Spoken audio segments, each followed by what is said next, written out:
Hello and welcome to ज़रा हट के।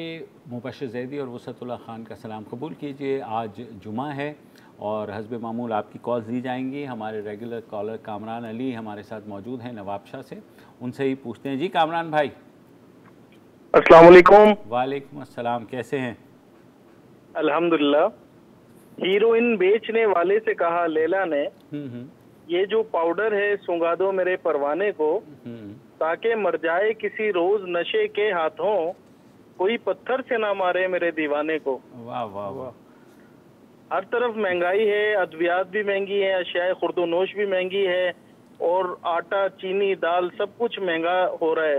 डॉलर सस्ता हो रहा है, 4 रुपए डॉलर का रेट कम हो गया है, लेकिन उसका इम्पैक्ट आवाम के ऊपर नहीं आ रहा।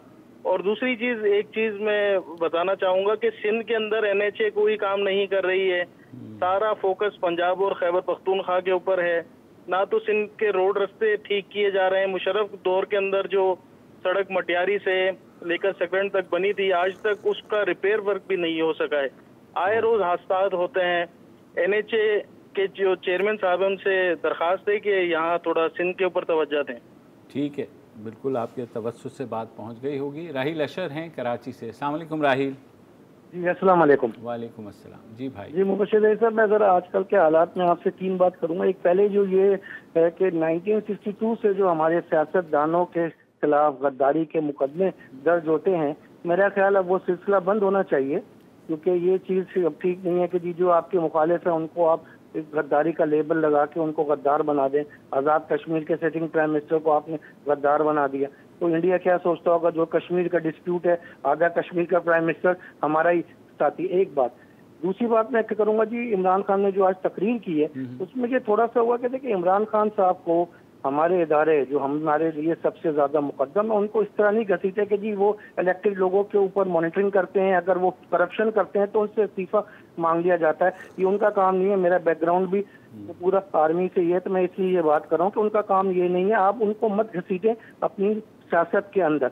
उनको अगर चले जी, अगर वो ये करते हैं तो आजकल जो उनके साथ इदारे खड़े हुए हैं, क्या उनको इमरान खान की कोई करप्शन नजर नहीं आ रही? क्या आप चीनी का रेट देख लीजिए, आटा देख लीजिए। कॉमन मैन की लाइफ जो है वो मिजरेबल हो चुकी है कि आदमी क्या सोचे, आटा देखे, चीनी देखे, बिजली का बिल देखे, गैस का बिल देखे। तो इमरान खान साहब, ये इदारे क्या आंख बंद करके बैठे हुए हैं, या वो भी थोड़े दिन के बाद आपसे कहेंगे कि जी आप भी जरा इस्तीफा दे दें? आखिरी बात वो करते हैं कि जी मैं अगर होता नवाज शरीफ की जगह तो मैं ISI चीफ का इस्तीफा ले लेता। तो आपको छोटी सी एग्जाम्पल देता हूँ कि श्रीलंका में एक साहब थे, उनको रिकमेंड किया गया, उनका भी ताल्लुक इदारे से मौजूद जी, वो शख्स अभी भी श्रीलंका में पाकिस्तान के सफीर हैं। बहुत शुक्रिया जी, अस्सलाम वालेकुम। ठीक है, वालेकुम अस्सलाम। गद्दारी कार्ड मसला यही है कि हम आखिरी कार्ड पहले खेलने के आदी हैं। हुकूमत गद्दारी कार्ड खेल रही है और जो अपोजिशन है वो रिज़ाइन कार्ड खेल रही है। दोनों कार्ड पता है कि इस्तेमाल नहीं होंगे, ना ही चलेंगे, लेकिन मेरे ख्याल में आवाम को दिखाने के लिए है, तो क्या करें। और आपका ख्याल है कि बंद होने चाहिए, तो ये मेरे ख्याल में बंद नहीं होंगे, आगे भी चलते रहेंगे। मोहम्मद सलीम हैं रावलपिंडी से। अस्सलाम वालेकुम सलीम भाई। जी अस्सलाम वालेकुम। सर मैं आपसे आज 2 बातें करना चाहता हूँ, 2 खुशखबरियाँ सुनाना चाहता हूँ सर आपको। एक तो इलाइट बैंक के हवाले से है कि 25 सितंबर 2020 को अपना सुप्रीम कोर्ट ऑफ पाकिस्तान के ऑनरेबल जज मुशीर आलम साहब ने इलाइट बैंक की मैनेजमेंट की जो रिव्यू पिटीशन थी उसको डिसमिस कर दिया। दूसरी बात यह है सर कि नेशनल बैंक ऑफ पाकिस्तान की जो रिव्यू पिटीशन थी, चीफ जस्टिस ऑफ पाकिस्तान गुलजार अहमद साहब ने 11 नवंबर 2020 की डेट फिक्स कर दी है। और बेंच की वो खुद ही है, तो बेंच नंबर 1 में उन्होंने ये फिक्स कर दिया sir, supreme court Islamabad principal seat पर सर। और मकबूल बाकर साहब ऑनरेबल जज और इजाजुल एहसन साहब इस बेंच के मेंबर होंगे। और अब उम्मीद है सर कि इंशाअल्लाह ताला अब इस केस का जरूर फैसला हो जाएगा सर। और इसमें सर जी जीशान हुसैन साहब जी फरमाइए, आखिरी बात कीजिए सर। बस अब सर आपको इतना ही बताना था सर, आपकी बहुत मेहरबानी सर। चले हम इसको परसू भी करेंगे आपके लॉयर के थ्रू। अल्लाह करे आप लोगों को अपने ड्यूज़ मिलें, जिसके लिए आपने इतने बरस जो है वो अदालतों में स्ट्रगल किए। जीशान हुसैन हैं, करीम नूरानी साहब हैं कराची से। अस्सलाम वालेकुम करीम साहब। सर जी भाई। आप दोनों को मेरा सलाम। वालेकुम अस्सलाम। ये जो टॉपिक पे बात करना चाहता हूँ, अभी पिछले वाले साहब ने भी कुछ इसी किस्म की बातें की है जी। कि आजकल आप देखें कि कितनी महंगाई हो गई है, यानी कि जो लोग आम लोग हैं ना वो इतनी परेशानी में है और उसमें दवाइयाँ भी महंगी हो गई है, यानी कि वो उन चक्करों में महंगाई की वजह से बीमार हो रहे हैं और बीमारी के बाद उनको दवाई लेने के लिए भी जो है ना वो सोचना पड़ेगा। और ना तो हुकूमत, ना तो ऑपोजिशन और ना ही मीडिया जो कि आम लोगों की आवाज है, उसमें भी 8 बजे से लेके जो तमाशा लगाते हैं और एक ही टॉपिक, एक ही चेहरे, एक ही बातें, तो ना तो उनको इस सिलसिले से कोई गर्ज है कि गरीबों का क्या हशर हो रहा है, किस तरीके से जिंदगी गुजारी जा रही है। तो मेरा आपसे, आप ही का एक प्रोग्राम है जो कि आवाम की बातें करता है और आवाम की बातें आगे तक पहुंचाता है। तो मेरी आप लोगों से रिक्वेस्ट है कि कम से कम हफ्ते या 15 दिन में एक दिन मुकम्मल ऐसा प्रोग्राम रखें कि किसी भी कॉमोडिटी की ले लें, इलेक्ट्रिसिटी ले लें, गैस ले लें और उसके ऊपर मुकम्मल प्रोग्राम करें कि ये देखें इससे कितने लोगों की इंटरव्यू भी लें। ठीक बात, सही, ठीक है, जो है ना वो इतने परेशान हो रहे हैं, उनका इंटरव्यू भी ले ताकि इनको शर्म आए और इनको इस चीज पे तवज्जो देना पड़े। ठीक है मेरे भाई करीम साहब, आपकी तजवीज़ सराखों पर और बिल्कुल करना भी चाहिए। हम लोग इकॉनमी के हवाले से करेंगे भी आगे, क्योंकि महंगाई तशवीशनाक हद तक बढ़ रही है। मिसेस मुमताज़ कुरैशी हैं कराची से। अस्सलाम वालेकुम जी।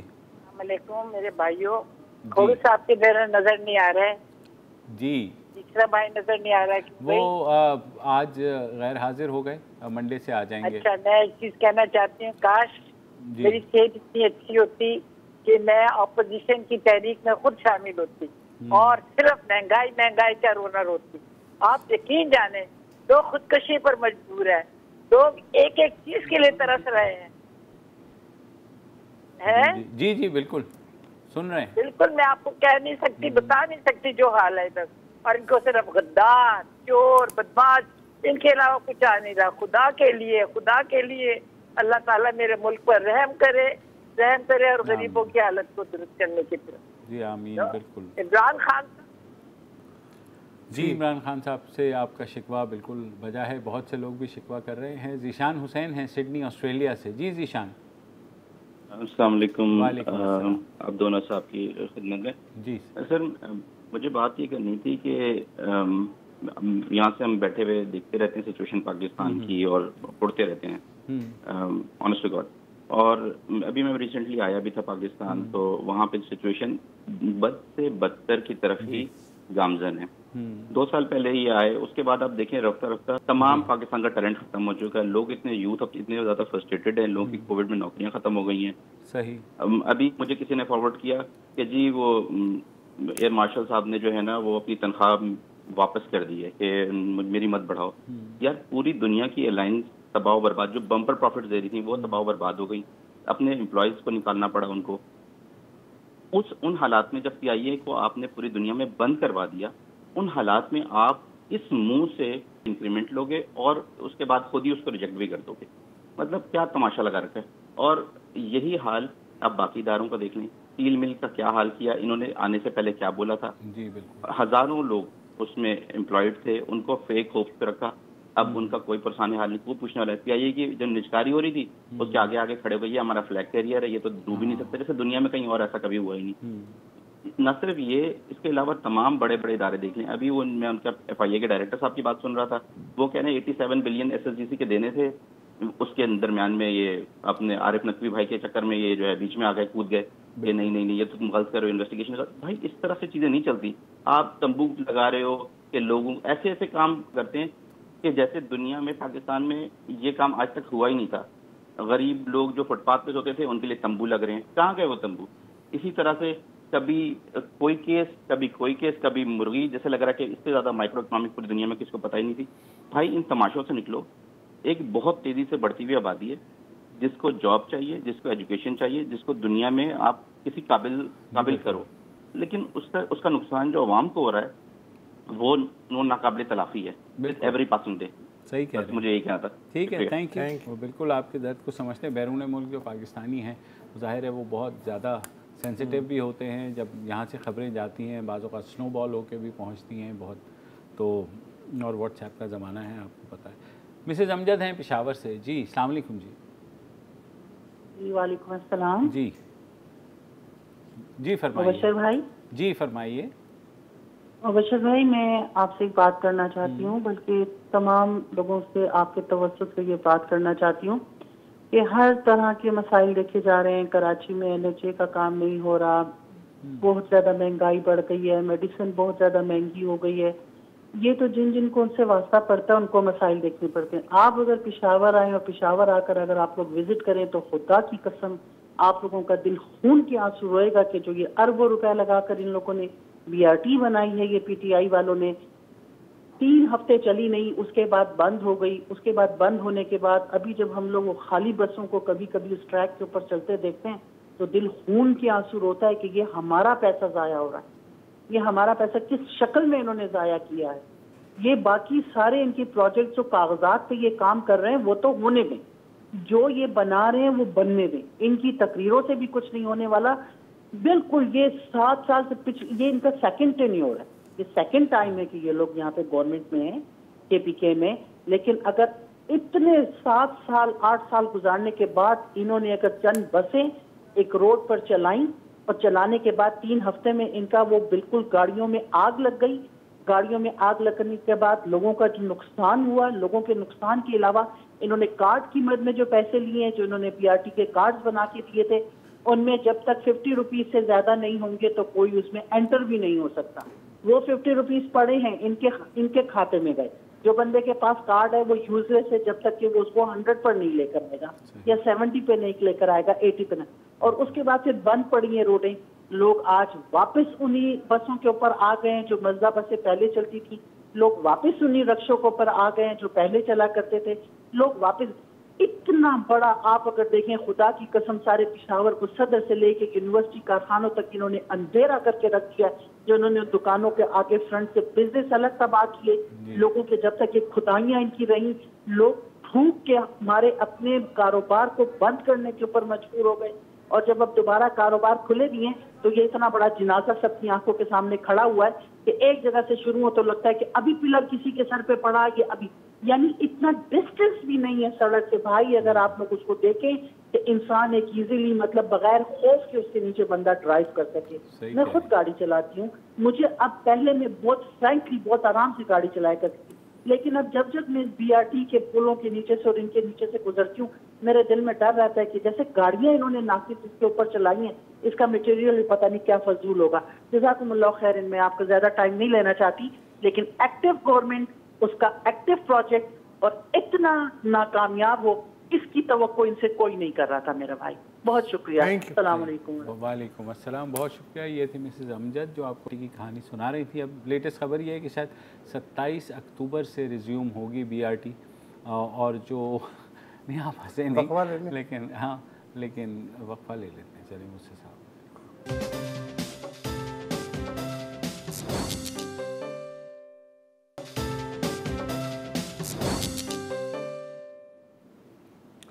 Welcome back.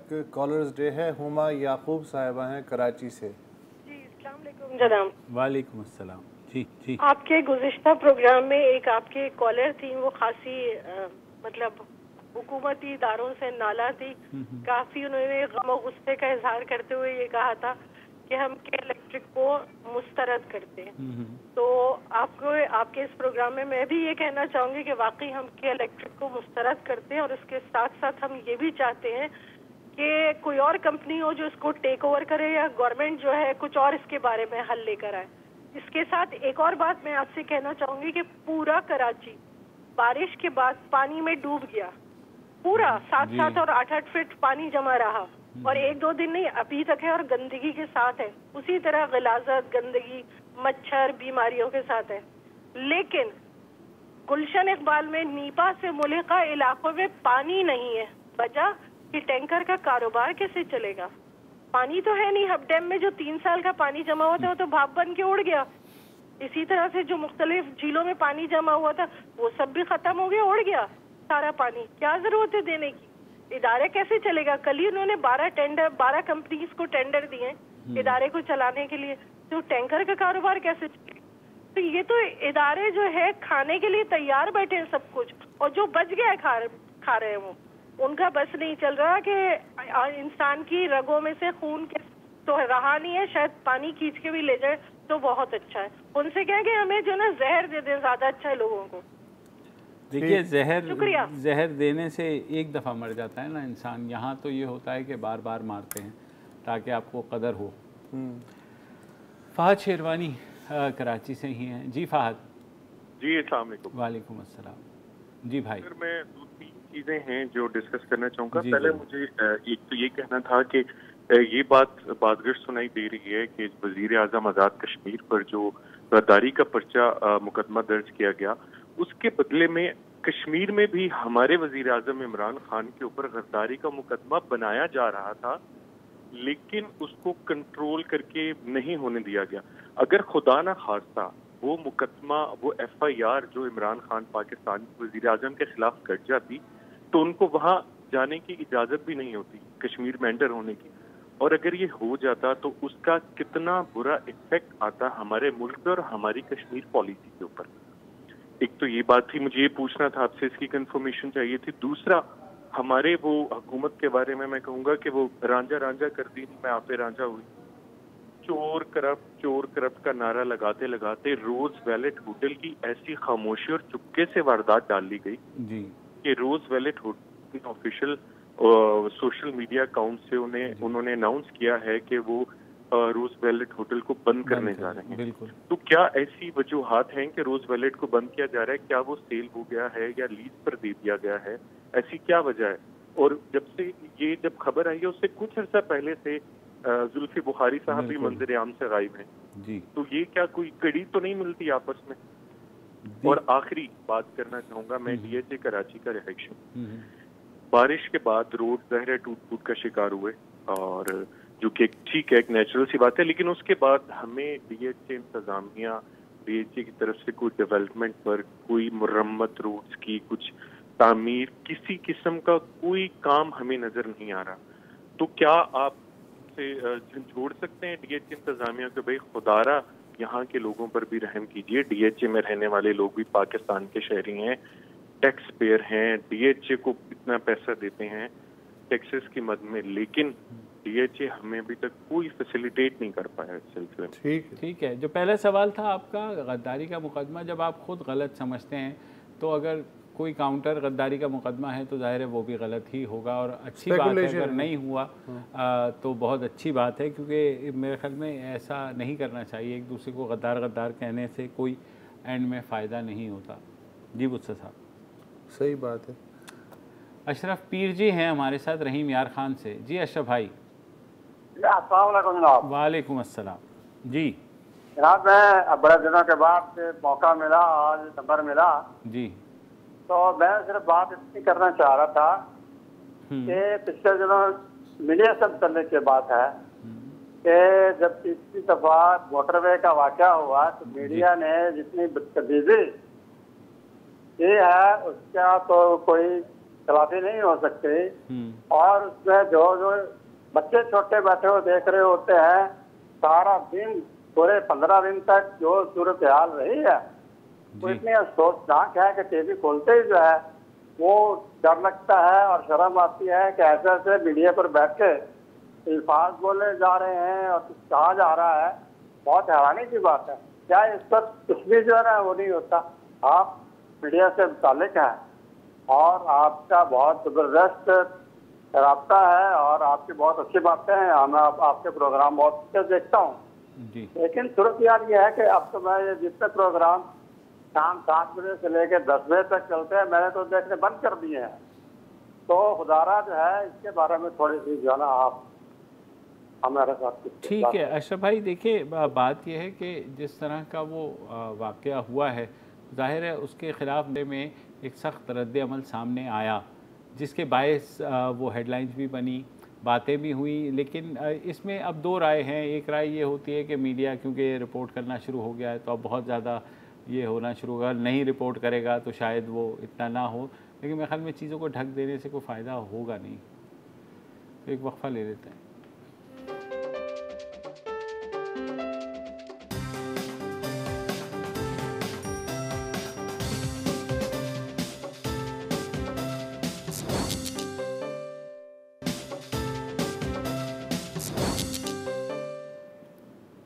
Welcome back. Malik Amjad हैं हमारे साथ गुजरात से। जी मलिक साहब, अस्सलाम वालेकुम। जी भाई जैदी साहब, बहुत शुक्रिया जी मुझे आपने प्रोग्राम में बोलने का मौका दिया। सर मैं PDCL के हवाले से बात करना चाह रहा था। जरूर। 2008 में सर हमारे साथ बहुत बड़ा जुल्म हुआ। बिल्कुल। PDCL इंतजामिया ने हमें VSS दिया। VSS क्या दिया, नाम तो उसका VSS था, लेकिन हमारे साथ बहुत बड़ी ज्यादती की कि उसमें हमें वो VSS नहीं, VSS तो होता है अपनी मर्जी से जो लिया जाए वो होता है VSS। जी बिल्कुल। तो उसमें हमें उन्होंने थ्रेट किया, जिसमें जो हमें वो पेपर दिए गए VSS के हवाले से, उसमें उन्होंने वो पेपर पे वो नॉट नीडेड, रिडेंडेंट और सरप्लस लिखा हुआ था कि हमें वो थ्रेट किया गया कि आप लोग ये ले लें वरना आपकी छुट्टी हो जाएगी, आपको अब महकमे की जरूरत नहीं रही। तो हमने वो VSS लिया, हमें इन्होंने हमारी पेंशन से महरूम कर दिया जी। और 2012 में मसूद बल्टी केस था एक, सुप्रीम कोर्ट में 7 रुकनी बेंच, लार्जर बेंच ने डिसीजन दिया कि 1 जनवरी 1996 से पहले के जितने भी भर्ती हुए वो मुलाजमीन थे जी, वो तमाम के तमाम सिविल सर्वेंट डिक्लेयर कर दिए। बिल्कुल। और सिविल सर्वेंट डिक्लेयर होने के बावजूद आज 2020 जा रहा है और 12 में ये डिसीजन हुआ, उसके बाद ये 15 में रिव्यू में चले गए और रिव्यू की भी डिसीजन आ गया, उनके खिलाफ हो गया 2016 में। उसके बावजूद हमें पेंशनें नहीं दी गई। तो आप मलिक साहब आप गए थे कंटेम्प्ट में दोबारा सुप्रीम कोर्ट के पास? नहीं, हम हमारा तो हाई कोर्ट में केस था। अच्छा। तो वो तो चल रहा है, कंटेम्प्ट में भी हम हैं। कंटेम्प्ट में नहीं, हमारा इंट्रा कोर्ट में अपील हमने दायर की हुई है। Intra court, okay. तो मैं आपके हवाले से सेनेट का भी बेहद मशहूर हूँ, जिन्होंने मतलब फोकस इसी पे रखा मसूद भट्टी केस पे, कि चूंकि सुप्रीम कोर्ट के लार्जर बेंच ने डिक्लेयर कर दिया इनको सिविल सर्वेंट 1 जनवरी 1996 से पहले जितने भी जी वो तो हो गया। तो अब बस ये है कि होपफुली अगर इतना बढ़ गया है तो कुछ ना कुछ नतीजा तो निकल आना चाहिए। जैसे हमारे एक कॉलर ने अलाइड बैंक का बोला या फिर अब नेशनल बैंक का भी केस लग गया, तो होपफुली आपके हक में भी फैसला होगा। ज्यादती हुई है बिल्कुल, बहुत बड़ी और इंसाफ जाहिर है, कछुए की चाल तो चलता ही है यहाँ पे। मोहम्मद अजहर साहब हैं ओकाड़ा से। अस्सलाम वालेकुम जी। वालेकुम ज़ैदी साहब, वसतुल्लाह खान साहब। जी सर, वालेकुम अस्सलाम। सर सबसे पहले तो मैं आपको और आपकी पूरी टीम को खराज तहसीन पेश करता हूँ। जो काम हमारे मुल्क के हुक्मरानों का है या ब्यूरोक्रेसी के आला अफसरान का है कि अवामी मसाइल को हल करें, तो वो काम आपने वह बेड़ा उठाया, तो इसके लिए मैं आपको और पूरी टीम का मशकूर हूँ। गुजारिश सर ये है कि मौजूदा जो इस वक्त हालात हैं साहिवाल रीजन के, उकाड़ा, साहिवाल और पाकपतन, यहाँ पर मार्केट कमेटियों और प्राइस कमेटियों के जो हालात हैं वो बहुत अबतर हैं सर। इनके जितने भी इजलास हैं वो सर को खातर खा कामयाबी नहीं इनको मिल रही। हर शॉप का दूसरी शॉप से रेट भी अलग होता है, इनकी कारकर्दगी बिल्कुल खत्म होकर रह गई है। तो इस हवाले से मेरी ये एक दरख्वास्त है आला हकाम तक कि अगर CM पंजाब इस बात को यकीनी बना दें कि पूरे सूबे में तमाम डिप्टी कमिश्नर अपने तमाम प्राइस रजिस्टर्स को कहें कि हर रोज 2 घंटे के लिए मार्केट्स का चक्कर लगाएं, ताकि अवाम को कम से कम जो ये रिलीफ दे सकते हैं उनको दिया जाए। बसूरत दिगर जो ग्रां फरोश हैं या मसनूई जो किल्लत पैदा करते हैं उनके खिलाफ आहनी हाथों से निपटा जाए। बसूरत दिगर सर ये है कि जो इस वक्त मार्केट कमेटियां हैं वहां से जो लिस्ट जारी होती है प्राइस की लिस्ट, वो तो सिर्फ एक फोटो सेशन है सर। वो तो कागज का एक टुकड़ा है जो कि ठेकेदार 10 रुपए के एवज एक दुकानदार को फरोख्त करता है, लेकिन उसके हवाले से जो कीमतें हैं और उनका आम मार्केट की कीमतों का बहुत ज्यादा डिफरेंस है। तो मेरी कमिश्नर साहिवाल एहसन वहीद और डिप्टी कमिश्नर उकाड़ा उस्मान अली से गुजारिश है कि सर इस पर अमल करवाएं और उकाड़ा के शहरियों का बिलखसूस ये ग्राम फरोशों को शिकंजे से बचाएं। आप लोगों का बहुत शुक्रिया, आपकी टीम को एक मरतबा फिर सलाम सर। बहुत शुक्रिया। आई होप के जो कमिश्नर हैं और डिप्टी कमिश्नर उन तक आपकी आवाज़ पहुंच गई होगी। एक वक्फा ले लेते हैं, वक्फे के बाद वापस आते हैं।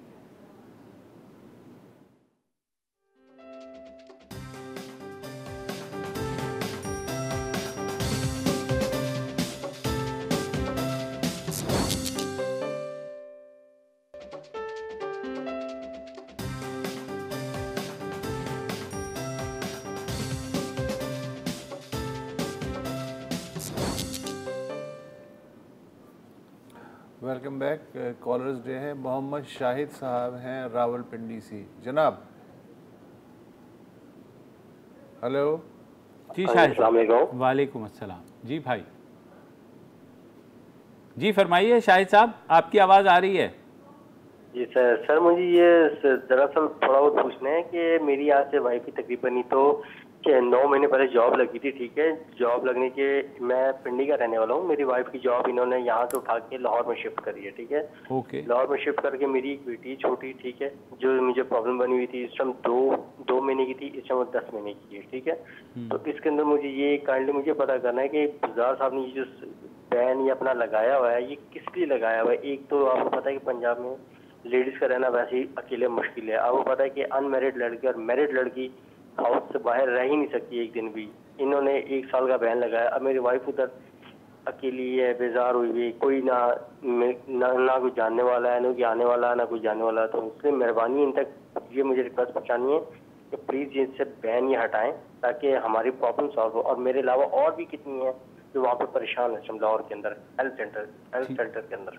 ठीक है शाहिद भाई, आपकी बात होपफुली हमारे तवज्जो से पहुंच गई होगी। और मोहम्मद यासिर हैं रावलपिंडी से। जी यासिर साहब। अस्सलाम वालेकुम सर। वालेकुम अस्सलाम। जी भाई।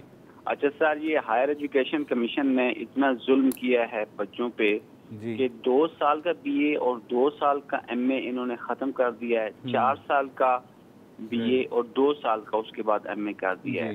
जिस मुल्क में 1.5 करोड़ बच्चा स्कूल ना जा सकता हो, अगर वो बेचारे मर के एफए कर लें या मैट्रिक कर लें और उसके बाद उनको फिर 4 साल रेगुलर कॉलेज में जाना पड़ेगा और उनको भारी फीसें देना पड़ेंगी, उसमें जवाब वो ये कहते हैं जी कि ये 4 साल की डिग्री बाहर मतलब अप्रूव्ड है। पाकिस्तान की जो 2 साल की डिग्री वो बाहर नहीं मानी जाती।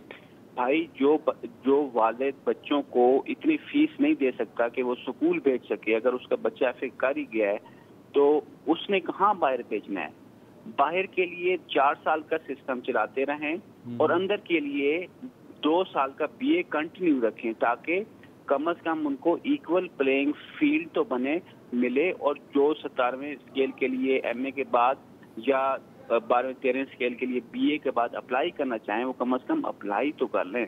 ये नोटिफिकेशन जो है ये मतलब इन्होंने अब से लागू कर दिया है और अब 4 साल का बीए हो गया और उसके बाद 2 साल का एमए हो गया। ये इंतहाई जुल्म है और ये इस मुल्क में आखिरी फिक्र ये है कि ये जो 2 तबकाती निज़ाम है उसको मजीद मजबूत करेगा।